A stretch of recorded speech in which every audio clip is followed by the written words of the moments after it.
Chapter 1: The False Paradise and the Heretic. The sky above the city of OGIE was a perfect shade of azure, a blue so deep and pure that it felt more like a memory of an ocean than an atmosphere. Floating lazily among the clouds were massive whales, their bodies shimmering with iridescent light. They swam through the air with slow, majestic strokes of their tails, leaving trails of sparkling dust that evaporated before touching the tops of the skyscrapers. Beneath this aquatic sky, the city was a kaleidoscope of geometric perfection. The buildings were not merely structures of steel and glass. They were canvases of shifting light, displaying vibrant neon patterns that pulsed in rhythm with the heartbeat of the metropolis. Every corner of OGIE was clean, bright, and overwhelmingly beautiful. Kai sat at the small, round table in his apartment, staring at his breakfast. To his eyes, it was a masterpiece. On the plate sat a thick, juicy hamburger. The bun was golden brown and sprinkled with sesame seeds. The lettuce was crisp and vividly green, and the meat patty glistened with savory oils. Steam rose from it in delicate, inviting ribbons. Kai's stomach growled, but his expression was one of disgust. He picked up the burger. His fingers felt the texture of the warm bread, or at least the tactile feedback gloves he wore told his brain that it was bread. He brought it to his mouth and took a large bite. The illusion broke the moment the food touched his tongue. There was no explosion of savory juices, no crunch of fresh vegetables. Instead, his mouth was filled with a bland, lukewarm paste. It was the standard-issue Nutri-Goo, a flavorless protein mash that provided all necessary vitamins and calories, but absolutely no joy. Kai chewed slowly, fighting the urge to gag. Through his augmented reality, AR, contact lenses, the retina link that every citizen was required to wear from birth, the world was a paradise. But inside his mouth the reality was a gray, tasteless sludge. "It is all a lie," Kai whispered, swallowing the paste with difficulty. He looked around his room. To the retina link, it was a spacious, modern loft, with polished wooden floors and expensive art on the walls. Kai reached out and touched the mahogany table. It felt smooth, but if he pressed harder, he could feel the cold, pitted texture of recycled plastic underneath. If he took off his lenses, he knew what he would see: a cramped, windowless concrete box, stained with damp and smelling of mildew. But taking off the lenses was illegal. It was considered an act of public indecency and mental instability. Kai finished his meal quickly, washing the taste away with water that looked like sparkling wine. He stood up and walked to the mirror. A handsome young man stared back. His skin was flawless, his jawline sharp, his eyes bright and full of confidence. He wore a tailored suit made of the finest silk. Kai sighed and touched his face. Underneath the digital avatar, he felt the stubble on his chin and the hollows of his cheeks. He was thin, malnourished from a life of eating paste, and pale from a lack of real sunlight. "Just a little longer," he muttered to his reflection. "Today, everything changes." The commute to the city center was an assault on the senses. As soon as Kai stepped out of his apartment block, he was surrounded by the beautiful people of OGIE.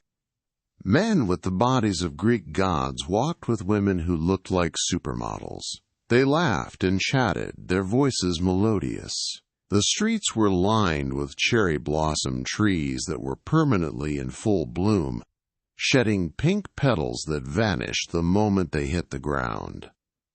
"Good morning, Kai," a neighbor called out. To Kai's eyes, the neighbor was a tall, muscular man wearing a shimmering silver cape. "Morning," Kai replied, keeping his head down. He knew the neighbor was actually a short, overweight man with a bad limp, but the system smoothed over all imperfections. That was the rule of OGIE. No ugliness, no decay, no truth. Kai navigated through the crowd, clutching his backpack tight. Inside, hidden within the digital lining of the bag, was a small, ancient object. It was a physical book. Real paper. Real ink. He had found it years ago in a forgotten maintenance tunnel, a relic from the old world. The book contained pictures of forests that were chaotic and overgrown, not perfectly spaced like the city parks. It showed mountains that were jagged and dangerous, and oceans that looked dark and terrifying. It spoke of a world where things died, rotted, and were reborn. A world of dirt and pain, but also of substance. That book had been the seed of his awakening. It had led him to Real I.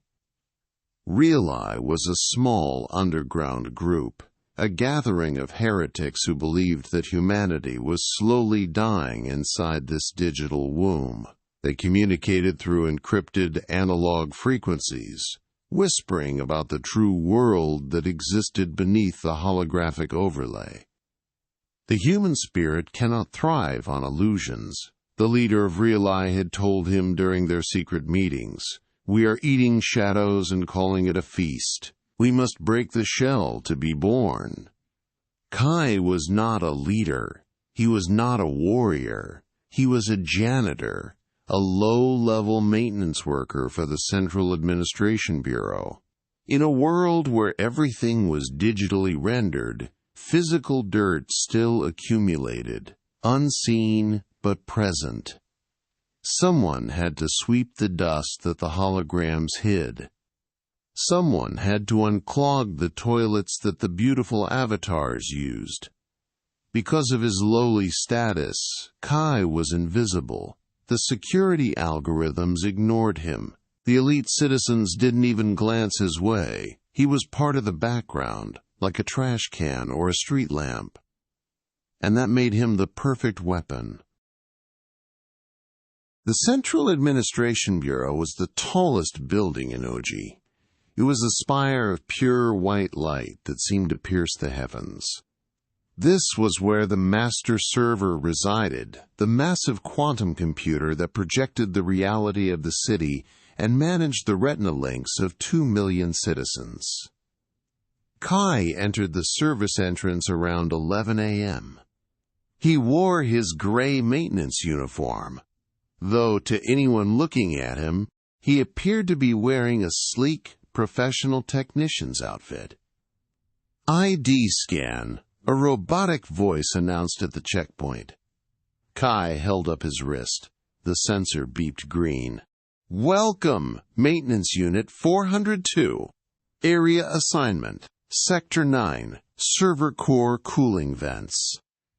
His heart hammered against his ribs. This was it. Sector 9 was the heart of the beast. He walked through the pristine corridors. While the executives and programmers worked in offices that looked like floating gardens, Kai moved through the service tunnels. Even here, the walls were covered in soothing digital wallpapers of waterfalls and meadows. He reached the heavy blast doors of the server room. 2 guards stood outside. To Kai, they looked like knights in golden armor. "Cleaning crew," Kai said, his voice trembling slightly. He coughed to cover it up. "Scheduled dust removal for the ventilation intake. If the dust builds up, the processors overheat." The guard on the left scanned Kai's work order. "Proceed." You have 20 minutes. The heavy doors hissed open. Inside, the air was freezing. The illusion dropped away slightly here. The room was filled with row after row of black monoliths. The servers. They hummed with a deep, vibrating power that Kai could feel in his teeth. The lights were dim, blinking red and blue. Kai moved quickly to the main console terminal near the back of the room. He pulled out his cleaning equipment, pretending to wipe down the surfaces. His eyes darted around. The security cameras were sweeping the room, but he knew their pattern. He had studied the stolen schematics provided by Real Eye for months. He waited for the blind spot. 3, 2, 1. Kai dropped to his knees behind the main console. He reached into his pocket and pulled out a small, jagged device. It wasn't a sleek USB drive. It was a rough collection of wires and chips soldering together by the tech wizards of Real Eye. It looked like garbage, but it contained a code that could unravel the world. He found the physical maintenance port, a dusty, forgotten socket that hadn't been used in decades. His hands shook. A wave of doubt washed over him. He was just a janitor. He wasn't a hero. He was terrified. If he did this, the beautiful world would vanish. The whales in the sky would die. The perfect faces would melt away. People would be scared. They would be hurt. Why me? He thought, sweat trickling down his back despite the cold. Why did they choose me for this? He remembered the meeting last week. The Real Eye leader, a man named Orton, had placed a hand on Kai's shoulder. "Because you are innocent, Kai," Orton had said, "you still feel the nausea. You haven't gone numb yet. And because you are the only one who can walk through those doors without triggering an alarm, you are the key." They trusted him. Orton trusted him. They believed that this was an act of mercy. To wake someone from a coma is painful, but it is necessary. "For the truth," Kai whispered. He jammed the device into the port. A small green light on the device blinked once, then twice. He pulled up a hidden holographic keyboard on his wrist, syncing it with the device. Lines of code began to scroll across his personal display, bypassing the firewalls like a virus moving through veins. He checked the time. 11:58 a.m. The plan was set for noon, high noon, the time when the maximum number of people would be outside, enjoying their lunch breaks, basking in the fake sun. The upload reached 99%. Ready to execute. The text on his wrist read. Kai stood up, returning to his cleaning posture as the camera swept back over him. He gripped his mop handle tightly. His finger hovered over the physical Enter key he had mapped to his wrist controller. The seconds ticked down. 11 hours, 59 minutes and 50 seconds. He thought of the taste of the hamburger, the lie that sat heavy in his stomach. He thought of the book with the pictures of dirt and roots. 11 hours, 59 minutes and 58 seconds. 11 hours, 59 minutes and 59 seconds. "Wake up," Kai said softly. He pressed enter. Chapter 2. The plating peels off and agonizing cries. The sound was not an explosion. It was something far more pathetic. It was a wet, electric pop, like a light bulb burning out, magnified 1,000 times. BZZT. For a split second, the world froze. The massive whales in the sky halted mid-swim, their fins stuttering. The neon geometric patterns on the skyscrapers stopped pulsing. The melodious laughter of the citizens in the streets looped in a digital glitch, ha ha KZZZT, before cutting out completely. Then the darkness came. It wasn't the darkness of night. It was the darkness of a screen turning off. The azure sky flickered once, twice, and then collapsed. The beautiful blue dome dissolved into a grid of dying pixels, peeling away to reveal the true sky above. It was a heavy, suffocating gray. Thick clouds of smog hung low over the city, choking out the sun. The air, which a moment ago had smelled of ocean breeze and lilacs, was instantly replaced by a physical wall of stench. It smelled of sulfur, rotting garbage, and raw sewage. Kai stood in the server room. The silence of the machines was deafening. The hum of the quantum computer died down to a mournful whine. The soothing waterfall wallpaper in the hallway vanished, leaving behind bare, rusted metal walls covered in grime and black mold.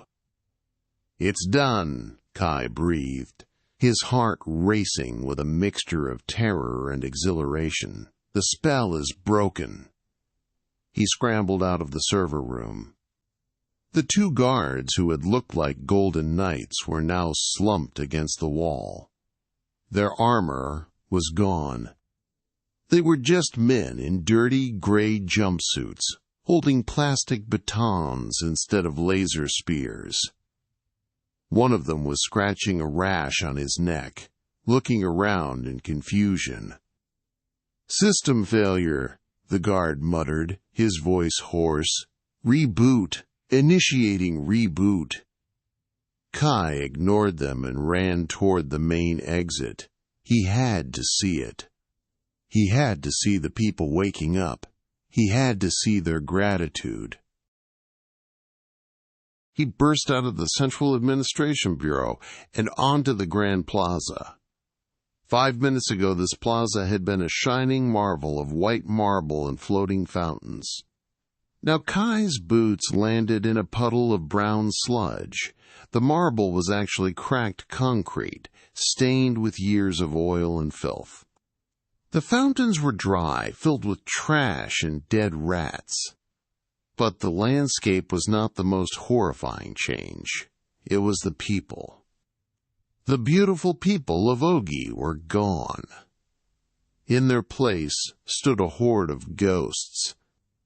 The tall, godlike men were revealed to be hunched, skeletal figures, their muscles atrophied from years of relying on haptic suits to move.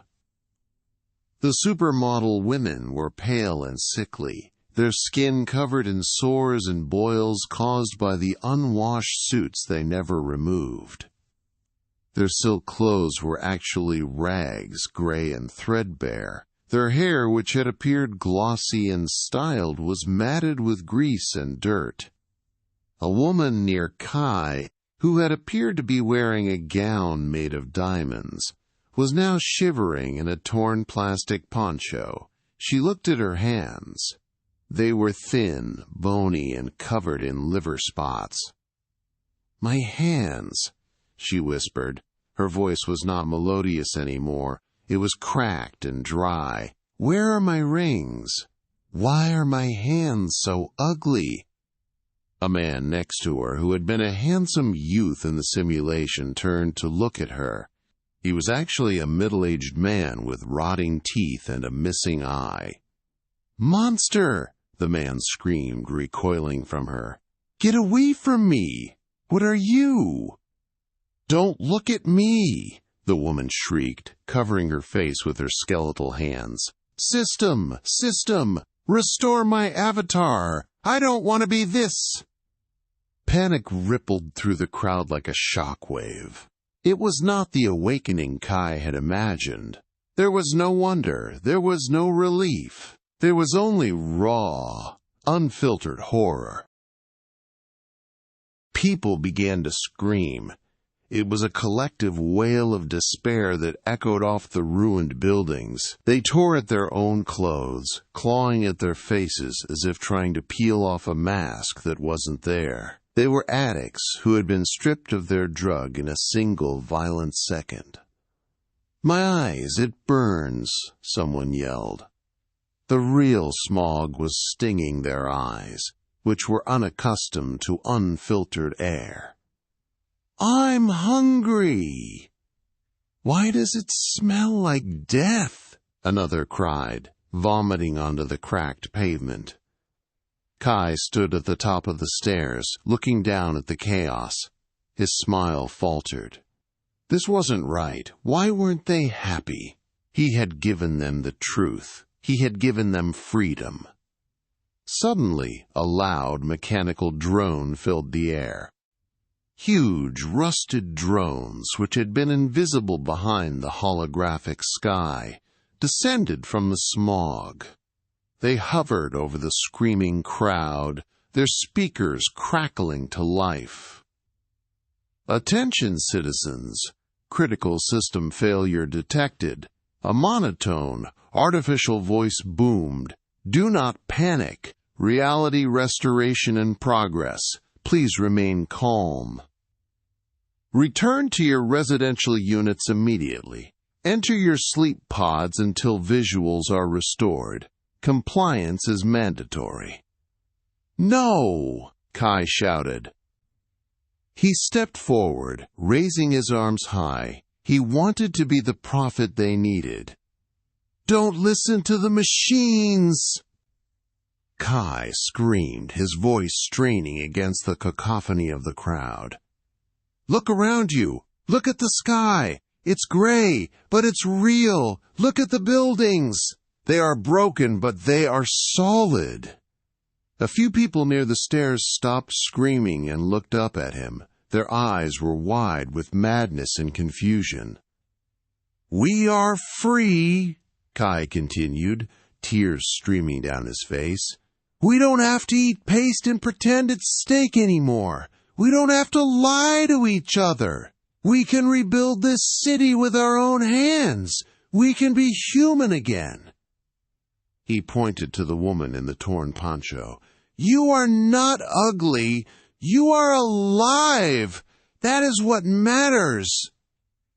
The woman stared at him.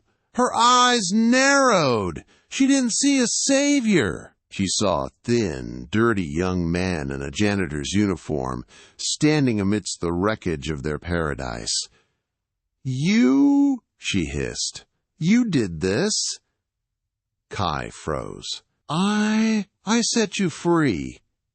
"He killed the world," the man with the rotting teeth shouted, pointing a shaking finger at Kai.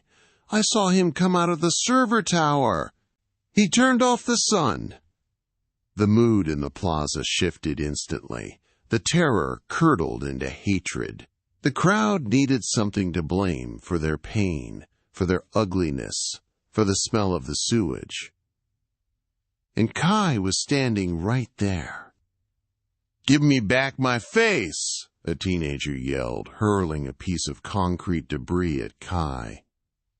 The rock struck Kai on the shoulder. He stumbled back, gasping in pain. This wasn't simulated pain. It was a dull, throbbing agony that spread down his arm. "Wait!" Kai pleaded, holding up his hands. "You don't understand! You were slaves!" "We were happy," a woman screamed, her face twisted in rage. "I was beautiful. I was loved. Now look at me. I'm an old hag. Bring it back. Turn it back on." "Kill the glitch," someone roared from the back of the mob. "Kill him. Make him fix it." The mob surged forward. It was a tidal wave of dirty, desperate bodies. They scrambled up the stairs, their eyes burning with murderous intent. Kai realized with a sinking heart that he had made a fatal miscalculation. He had assumed that people wanted the truth. But they didn't. They loved the cage because it was painted gold. He hadn't freed them. He had destroyed their entire universe. Another rock flew through the air, striking Kai on the forehead. Blood trickled down into his left eye, warm and sticky. He touched it, looking at the red smear on his fingers. Real blood. "Get him!" Kai turned and ran. He scrambled back toward the side entrance of the bureau, but the guards were blocking it now, looking confused but hostile. He couldn't go back in. He leaped over the railing of the stairs, landing hard on a pile of uncollected trash bags that had been hidden by a holographic bush. He scrambled to his feet, his ankle twisting painfully. There he goes! Kai ran into the alleyway beside the main building. The alley was narrow, dark, and slick with slime. Rats, real, huge rats, scurried away as he splashed through the puddles.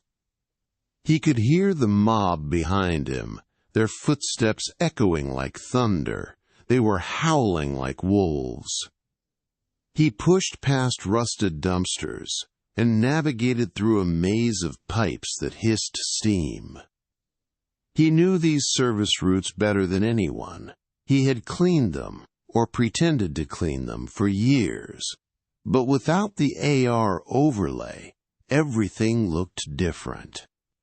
He tripped over a loose cable, scraping his palms raw on the asphalt. He scrambled up, not daring to look back. A glass bottle shattered against the wall, inches from his head. Die, you freak! Kai ducked into a narrow gap between two crumbling apartment blocks. He squeezed his thin body through the opening, scraping the skin off his ribs. He emerged into a darker, quieter street on the lower levels of the city. He didn't stop running. He ran until his lungs burned like fire. He ran until the sounds of the riot faded into a distant, chaotic rumble. Finally, he collapsed behind a pile of rusted metal beams in a construction zone that had been abandoned decades ago. He curled into a ball, his chest heaving. Blood dripped from his forehead onto the dusty ground. Why? He sobbed, clutching his knees. I just wanted it to be real. Above him, the gray smog swirled, indifferent to his pain. The whales were gone. The magic was dead. And in the silence of the ruin he had created, Kai realized he was completely alone. Chapter 3. Tainted Justice and the Despair Update. The journey back to the headquarters of OGIE was a blur of pain and shadows. Kai limped through the labyrinth of the city's underbelly, keeping to the sewers and the narrow gaps between the skeletal buildings. Above him, the screams of the riots had settled into a low, terrifying hum, punctuated by the wail of sirens and the crash of looting. Every step sent a jolt of agony up his leg. His ankle was swollen, throbbing against the leather of his boot. The cut on his forehead had stopped bleeding, but the blood had dried into a crust that pulled tight against his skin every time he grimaced. "It will be okay," he whispered to himself, his voice shaking. "Orton will know what to do. This is just the transition phase. It has to get worse before it gets better." He clung to that thought, like a drowning man clinging to a piece of driftwood. The chaos outside was necessary. It was the birth pangs of a new world, The real OGIE organization had planned for this.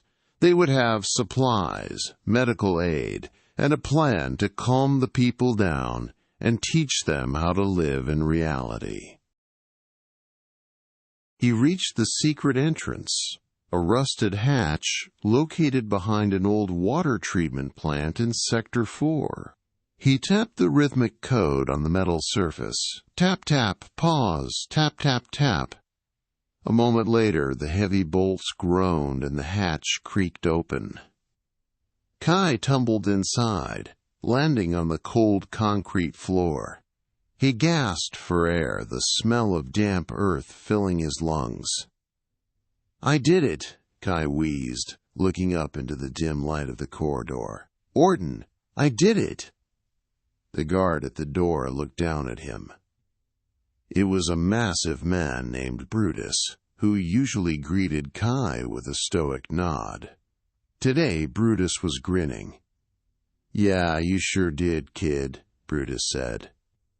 He didn't offer a hand to help Kai up. He just stepped aside. "Go on in. The boss is expecting you." Kai struggled to his feet, leaning heavily on the wall. He limped down the long hallway toward the main strategy room.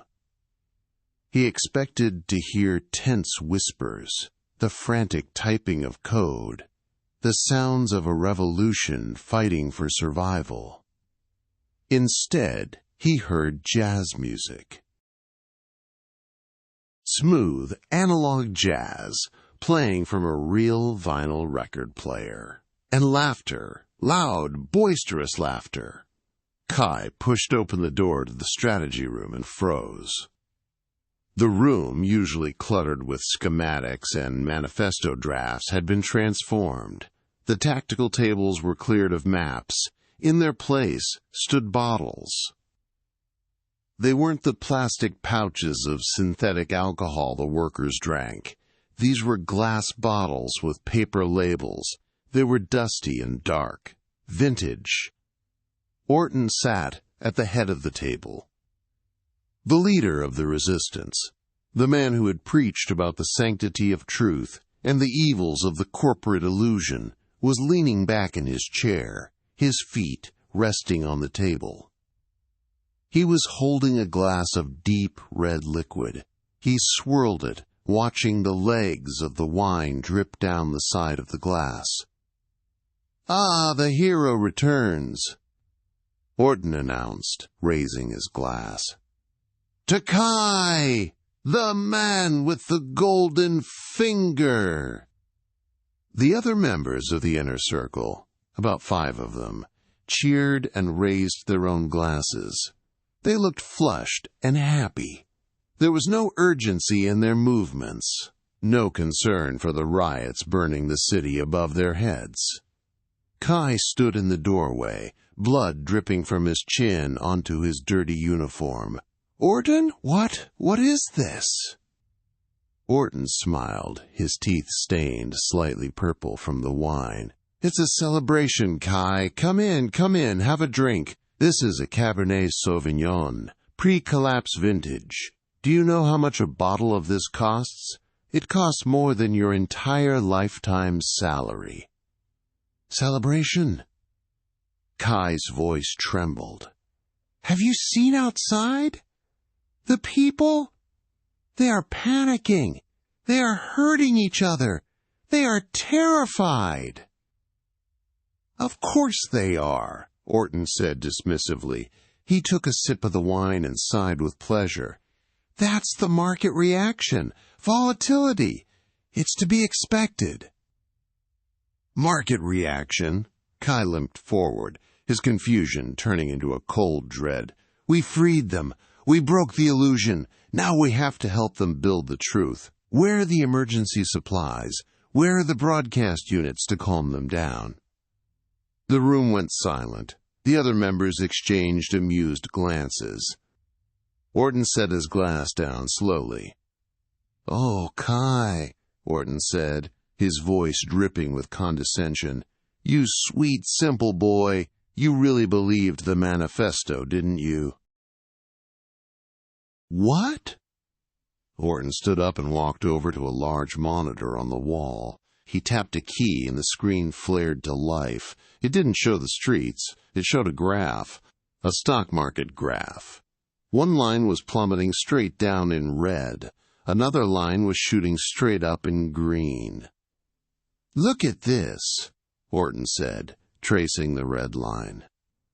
"This is Illusio Corp, the company that ran the old whale holograms and the server you just infected. Their stock is currently trading at 0. They are bankrupt. Dead." He pointed to the green line. "And this is Neogenesis, a small, quiet shell company that we have been investing in for the last 2 years." Kai stared at the screen, his mind struggling to process the information. "I don't understand." "Illusio Corp used outdated tech," Orton explained, walking around the table toward Kai. "Their servers were old. Their resolution was capped at 8K. The public was getting bored even if they didn't know it. The market needed a reset. It needed a crash so that something new could be built." Orton placed a hand on Kai's shoulder. It felt heavy and suffocating. "Tomorrow, when the panic peaks, Neogenesis will step in," Orton whispered. "We have a new system ready to launch. Ether Real 2.0. It's not just visual, Kai.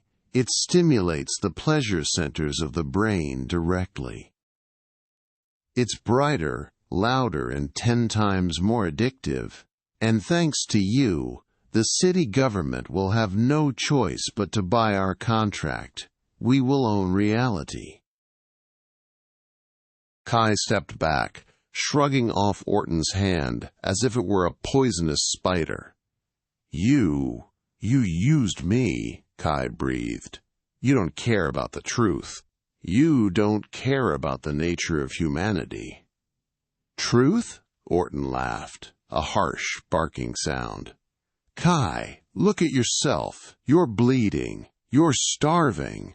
You smell like a sewer. That is the truth. Truth is ugly. Truth is painful. And most importantly, truth is bad for business." Orton gestured to the room. "Nobody wants the truth, kid. They want to be lied to. They beg to be lied to. We're just going to sell them a better lie. And we also shorted the construction stocks, so we'll make a fortune rebuilding the physical slums while we project the new paradise over them." "You're monsters," Kai spat. The anger boiled up inside him, hot and blinding. "I won't let you. I'll tell them. I'll go back out there and tell everyone what you did." Kai turned to run, but the door was blocked. Brutus stood there, his arms crossed, his smile gone. "I can't let you do that, Kai," Orton said, his voice losing all its warmth. He sat back down and picked up his wineglass. "You're a liability now. The narrative is already written. A lone, deranged cyber-terrorist destroyed the city's peace. That's you. If you go out there and start rambling about conspiracies, you'll just prove them right. Or," Orton added, swirling the wine, "you simply disappear. A tragic casualty of the riots." Kai clenched his fists. He was small, injured, and weak, but he had the fury of a believer who had just seen his god die. With a scream, he lunged at Orton. "Liar!" He didn't even make it 3 steps. Brutus moved with surprising speed. A massive fist slammed into Kai's ribs. Crack! Kai felt something break. The air left his lungs in a wheezing gasp. He hit the floor hard, curling into a fetal position. "Get him out of here," Orton said, sounding bored. He didn't even look up from his drink. He's ruining the mood. And don't kill him. Dead bodies attract police drones. Just dispose of the trash. Brutus grabbed Kai by the collar of his uniform and dragged him out of the room. Kai tried to struggle, to kick, but his body wouldn't obey. The pain was overwhelming. He was dragged through the corridors, his boots scraping uselessly against the floor. Brutus opened the back exit, a heavy service door that led to the waste disposal alley. "You should have just taken the money, kid," Brutus grunted. "I never wanted money," Kai gasped, blood bubbling between his lips. "That's why you're a loser," Brutus said. He swung Kai forward and threw him. Kai flew through the air and crashed into a pile of refuse bags. The impact knocked the last bit of breath from him. He rolled down the mound of garbage, landing in a puddle of oily water at the bottom of the alley. The heavy steel door slammed shut with a final, echoing clang. Kai lay there in the filth.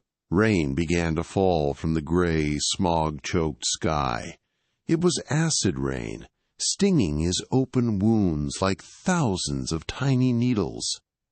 He tried to push himself up, but his arms collapsed. He was broken. Not just his ribs, not just his ankle, but his spirit. The book in his backpack, the book about the beauty of nature, felt like a brick weighing him down.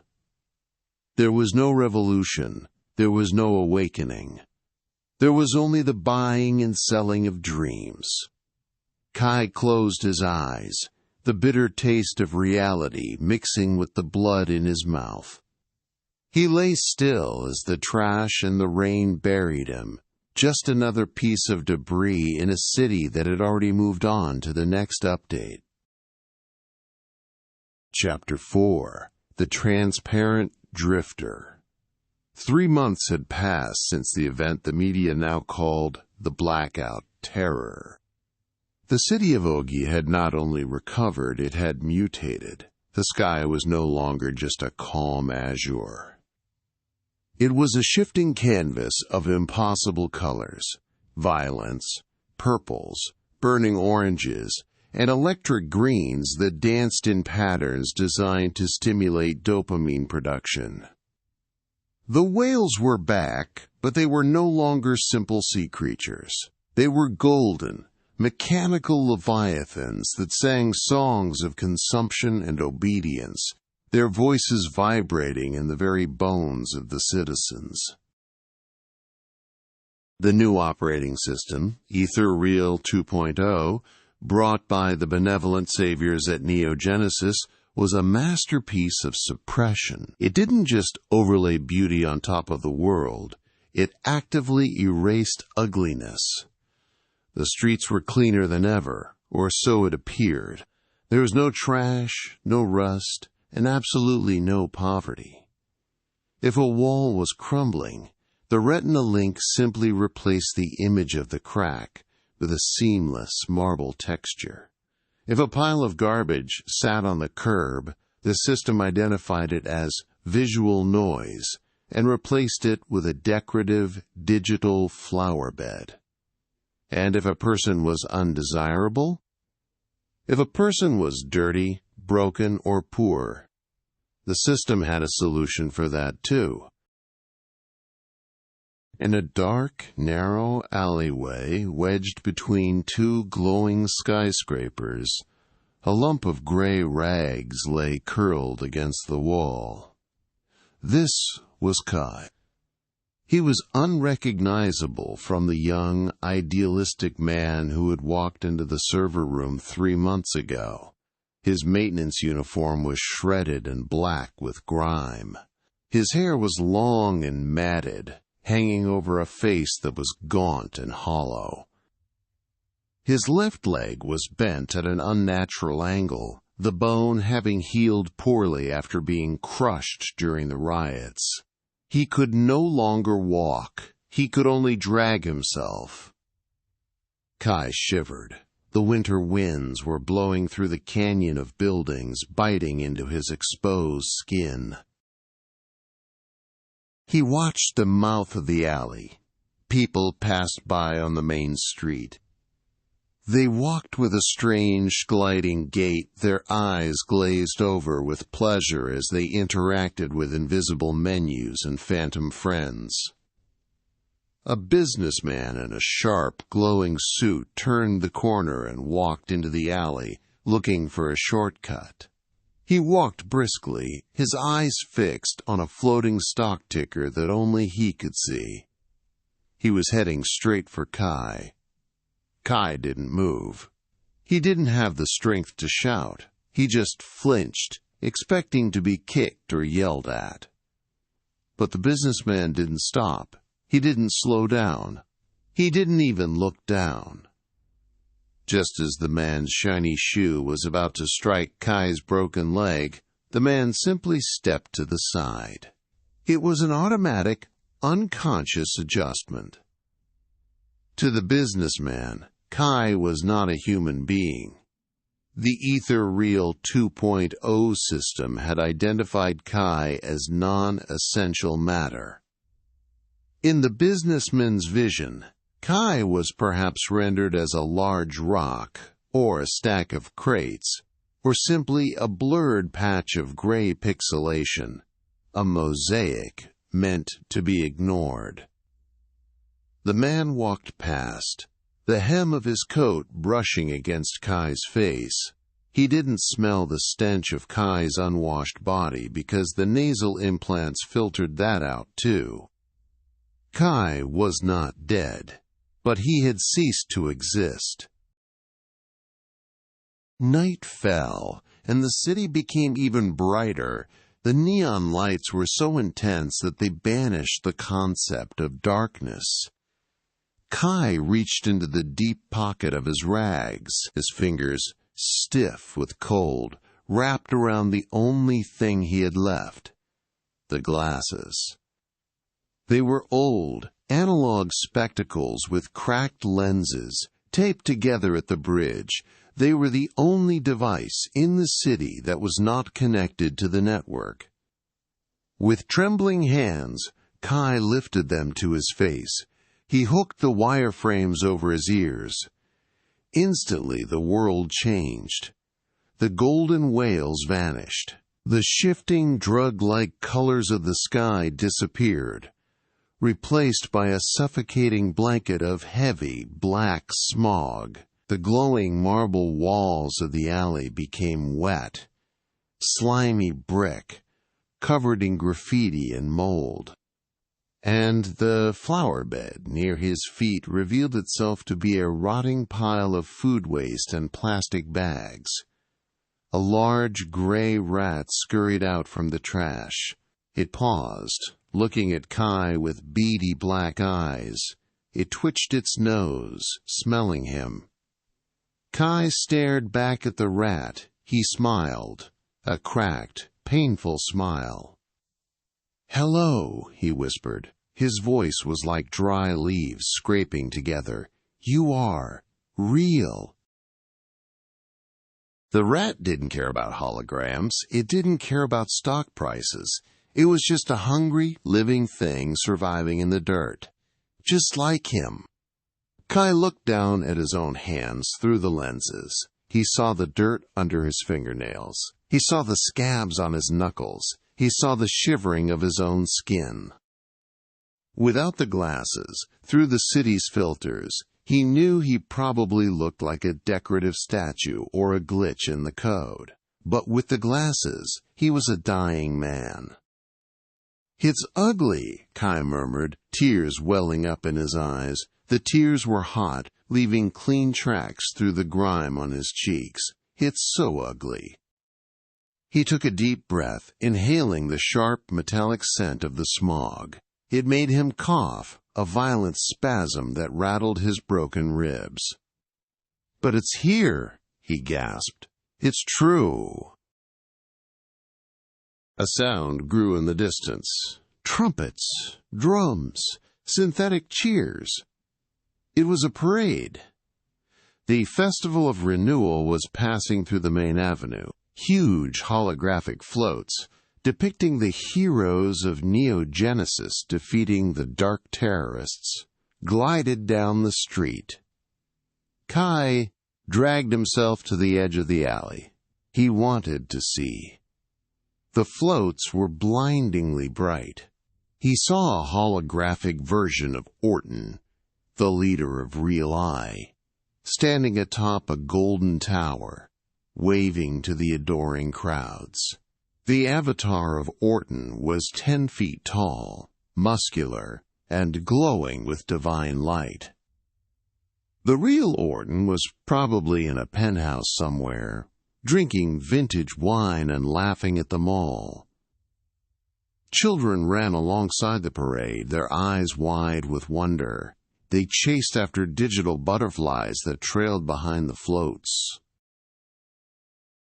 One little boy, dressed in a velvet suit that was likely just a digital skin over cheap cotton, broke away from his parents. He ran toward the alley, chasing a particularly bright butterfly. He ran straight toward Kai. Kai held his breath. For a second he thought the boy might see him. He thought maybe a child's eyes were not yet fully corrupted. The boy ran closer. He looked directly at the spot where Kai lay. But his eyes didn't focus. He looked right through Kai, his gaze fixed on the digital butterfly hovering just above Kai's head. The boy laughed, reaching out to grab the light. His foot stepped on Kai's hand. Kai winced, biting his lip to stop a scream. The pain was sharp and immediate. The boy didn't notice. To him, he had just stepped on uneven pavement. "Come back here, Timmy," the mother called out. "Stay away from the unrendered zones." The boy turned and ran back to the light, leaving Kai alone in the shadows. Kai looked at his hand. The boy's boot had crushed his fingers against the concrete. They were throbbing. They were turning red. Kai slowly took off the glasses. The world exploded into color again.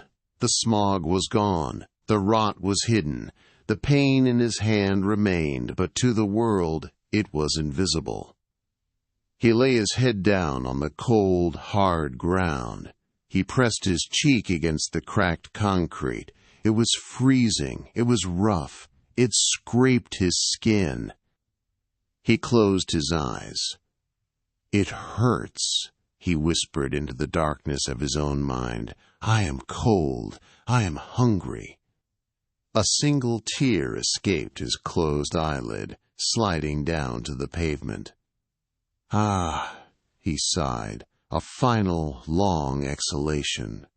"This pain, this is the only thing that is real." The parade moved on. The music faded.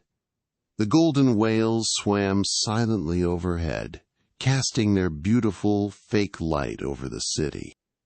In the alley, the pile of data that was once a man lay still.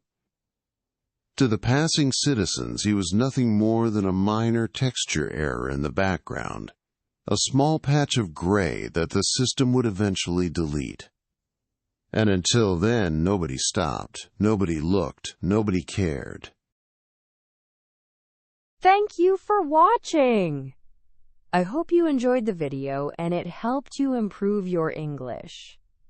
Please subscribe to this channel and click the like button. Your support helps us create the next video.